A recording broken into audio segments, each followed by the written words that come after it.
Welcome back to the Beau Leadership Group Podcast. Today's title is Vision is the Asset. What Ferguson, Solomon, Rothschild, and Asaph can teach us about peace, power, and purpose. Again, welcome back to the Beau Leadership Podcast, leaders, where we work to get an ROI on our leadership investment decisions. The title of today's show, Vision is the Asset.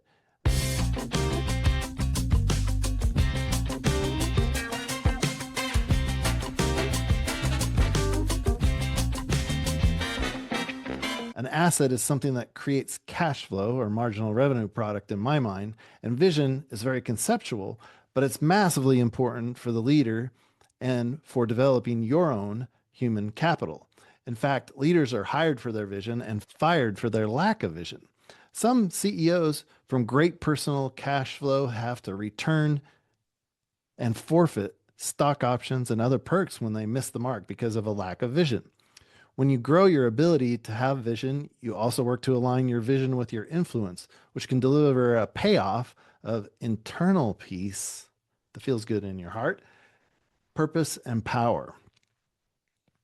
So don't miss today's episode and the title, Vision is Your Asset, because you should write it down and realize that your vision is your asset and it can pay.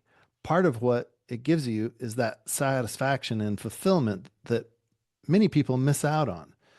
Part of what got me going on this idea of vision as an asset is some friends of mine, and these are friends that were never clients, but friends that were vice president level and never seemed to be able to break into the executive C-suite. They would be moved around from operations or sales or IT, but they could never break into the upper ranks. Yet these same people were some of the smartest people I knew. Unbelievably bright people, math majors, IT professionals, engineering degrees from Caltech and fancy schools, and people I cared about. These were people that I wondered why it was they couldn't advance when they would apply, because they were applying for these C-suite positions, but not getting them. And these people were smart. I mean, really smart. Accounting, no problem. Advanced math, IT issues, no problem. They lacked what we talked about in previous episodes, that aperture, where they could pull away a little bit and see what's around the corner. They didn't understand beyond counting the beans. They understood how to pack the packets in the IP and internet technologies, but they didn't have the vision to say, we need to be looking at this new thing because I think it's going to be big. Instead, they focused on knowing more than anyone else in the room about IT or accounting principles so they could be the smartest person at the table.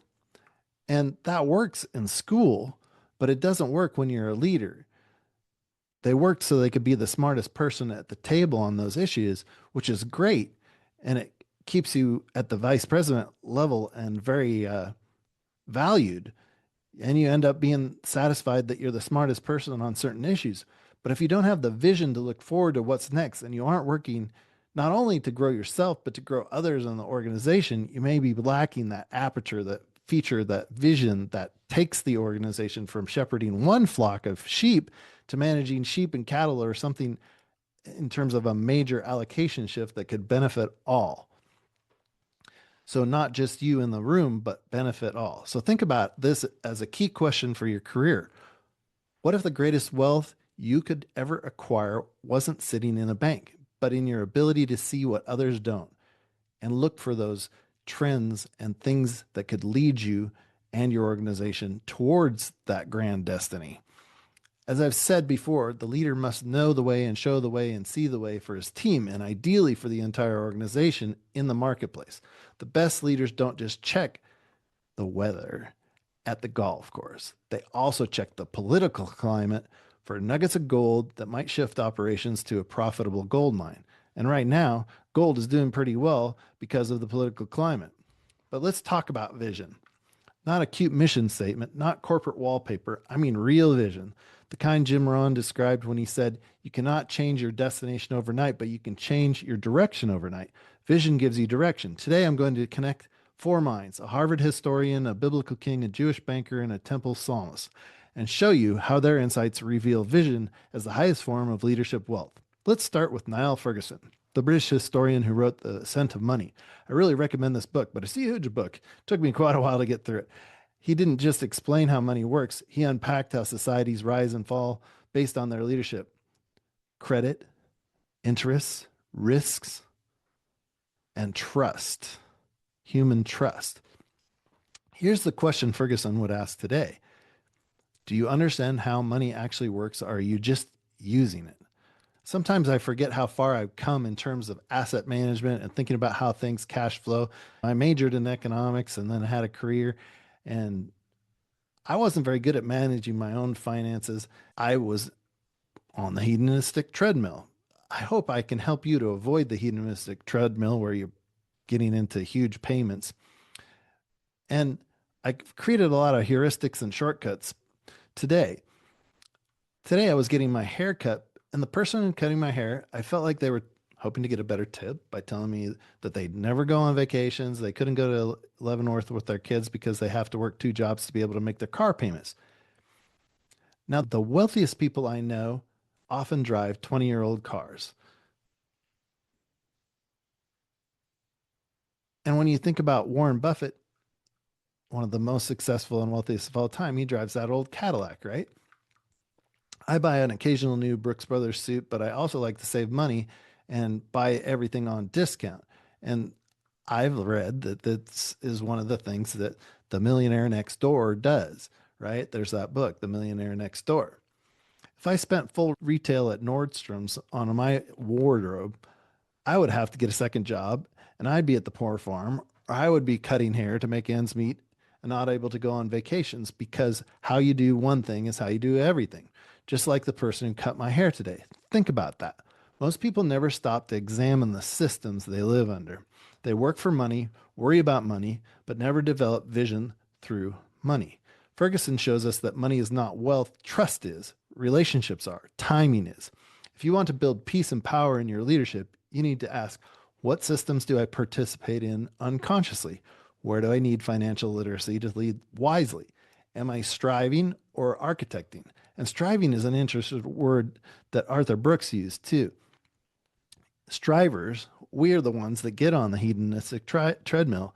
We are trying to keep up with the neighbors and get ahead of the people that we went to school with. And who pays? Well, you pay. And one of the ways you can pay is by not seeing your systems and living by somebody else's rules. And that brings me to one of my mentors, Joe Bauer, and what he says. He says you can achieve your dream if you have one, but are you living a life by design or a life by default? Let's design our lives. Now think about Asaph, the temple musician and psalmist. He wrote some of the most honest pieces in the Bible. Psalms 73 through 83 about injustice, envy, and the mystery of God's ways. In Psalm 73, he confesses, I envied the arrogant when I saw the prosperity of the wicked. Honestly, this is what sparked part of my interest in doing this podcast today as I read that. And in modern times, we might say keeping up with the Joneses or the Kardashians, depending on how old you are. Joneses, when I was young, 20s, Kardashians weren't around yet. But then Asaph says, until I entered the sanctuary of God, then I understand their final destiny. Here's what Asaph is teaching us. Peace doesn't come from having more, but from seeing deeper. Vision without moral clarity is a weapon, but vision with spiritual grounding becomes a tool for justice, wisdom, and generational leadership. Ask yourself, do I envy or do I understand? Is my vision rooted in eternal values or temporary success? What would Asaph say about how I interpret my success and pain? Next up, the Rothschilds.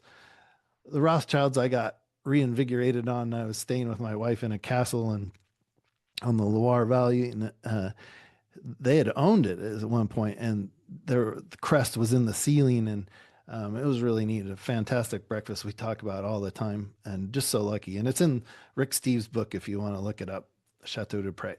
Anyway, you may know the Rothschilds as Europe's most powerful banking family of the 19th century. They are also featured in Niall Ferguson's book, in the book Ascent of Money. They weren't just rich, they were strategic.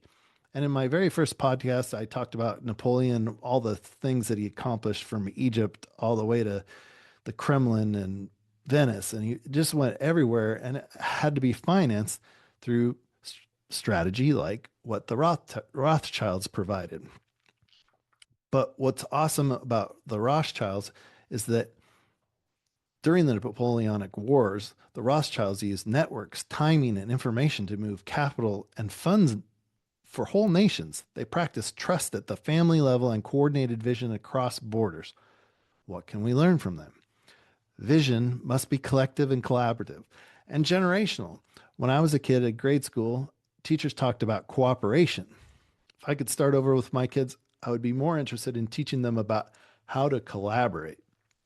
Collaboration is a turbocharger of finance, and it's the way that you execute a grand vision. Nobody executes a grand vision by themselves. Too many people are building a career. I believe you should be building a legacy system, one that outlives you. And leadership is one of the only ways I know to do that. And it multiplies through others, right? Leadership is about others and adding value to others. So ask yourself, who am I building with? What am I doing to preserve and pass on the vision? Am I more focused on position or posterity? When you look to build something that lasts, you may need to take risk, but you'll also consider those things that might be missed by somebody who just wants to please shareholders in the next quarter. When we do that, look to just get to the next quarter numbers, sometimes we can get into an area where we're making decisions that do not give us a return on our leadership investment decisions, but in fact set us up to try to spin things instead of creating real long run value. I have been in a position as a market researcher where we were having to spin things and look at image and related things in terms of business and wisdom. King Solomon is one of the top. The ultimate example of vision meeting power is Solomon. When given the chance to ask God for anything, Solomon didn't just ask for riches or revenge, he asked for wisdom, and with it came peace, influence, and global prosperity. Solomon's vision wasn't just internal. He expanded trade routes and solved disputes and created systems of justice that made Israel a magnet for other rulers. He proved something we often forget. Vision multiplies wealth, but wisdom multiplies peace, and sometimes your own peace. So here's the critical question for you as a leader. Do you want income or insight? Many smart people in the market research industry think the word insight is critically important. It leads to a clear vision. I was on the board for the Northwest region for the Market Research Association, and they thought the word insight was so important. The Market Research Association changed its name to the Insight Association. So are you making leadership investment decisions with insight? That's LIDS with insight, leadership investment decisions. That leads to vision and wisdom. And are you doing that, or are you just reacting? What's your Solomon moment, the defining moment where you stop asking for more and start asking for meaning? Because how you do anything is how you do everything.